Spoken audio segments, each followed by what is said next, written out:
এই গরমের সময় যে কচি নরম তালের শাঁস হয় সেটি খেলে আমাদের কি উপকার হবে বা সেটি আমরা কেন খাবো। প্রথম বলি, এই তালটা কেনই বা গরমের সময় হয়? এটা তো শীতকালে হতে পারতো, গরমের সময় কেন হয়? এটি গরমের সময় হওয়ার একটি প্রাকৃতিক এবং ভগবানের দান বলা চলে যেতে পারে। কারণ কি, এই যে ভগবানের দেওয়া যেসব জিনিস সেগুলো যদি তুমি খেতে থাকো না, শারীরিক দিক দিয়ে তুমি অনেক সুস্থ থাকবে, কোনো ডক্টরের প্রয়োজন নেই। আমরা যদি একটু কিছু মেনটেন করি আয়ুর্বেদিক দিক দিয়ে, তাহলে কিন্তু এটা আমাদের খুবই একটা ভালো দিক হয়। এবার কি হয়, আমরা সেই সব জিনিস মেনটেন করি না, তার কারণেই কিন্তু আমাদের শরীরে বিভিন্ন ধরনের সমস্যা দেখা যায়। তো আজকে আমি তোমাদের জানাবো যে এই নরম কচি তালের শাঁস খেলে আমাদের শরীরে কি কি উপকার হয়। প্রথম কথা, এটি ভগবানের দান গরমে দেওয়ার সবার প্রথম যে কারণটি হচ্ছে, গরমের সময় কি হয়, চারিদিকে ওয়েদারটা তো খুবই গরম থাকে এবং আমাদের শরীরও হিট থাকে।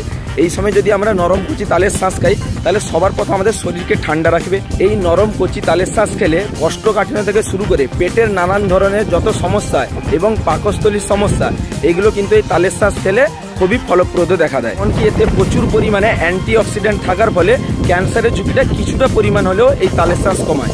এই তালের শাঁসকে একটি প্রাকৃতিক ঔষধ বলা চলা যেতে পারে। এই তালের শাঁস দাঁতের ক্ষয়, চোখের অ্যালার্জি এগুলো কমাতেও সাহায্য করে এবং আমাদের শরীরে প্রচুর পরিমাণে নাইট্রেটের পরিমাণও বাড়িয়ে তোলে, যা প্রাকৃতিক উপায়ে আমাদের রক্তচাপ নিয়ন্ত্রণ করতে সাহায্য করে। অ্যানিমিয়া এবং রক্তাল স্বল্পাবতার যদি রোগ কোনো ধরনের আপনাদের থেকে থাকে, তাহলে কিন্তু এটা খেতে পারো। এটা কিন্তু খুবই ফলপ্রদ দেয়, যেহেতু এটি একটি প্রাকৃতিক ঔষধ।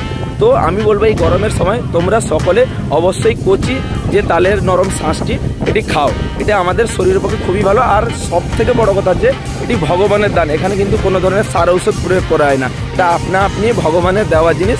আর এই পৃথিবীতে ভগবানের দেওয়া যে সমস্ত জিনিস সকলে ভরপেট খাও, এতে কোনো ধরনের কোনো সমস্যা নেই। তো আজকে আমরা কয়েকজন বন্ধুরা মিলে, যেহেতু আমরা তো বাইরে থাকি, তো গ্রামে এলে এইসব বন্ধু বান্ধব মানে বন্ধুদের সাথে ঘোরাফেরা মজা আর কি এইভাবেই চলতে থাকে দিনগুলো।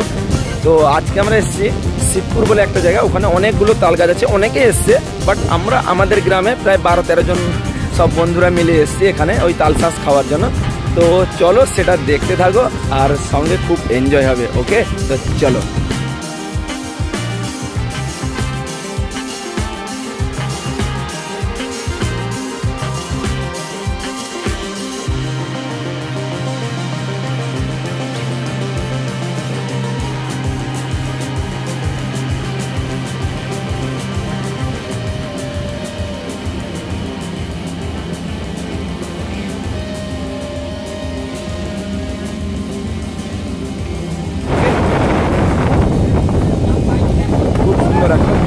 একদম রেডি হতে সবাই খাচ্ছে।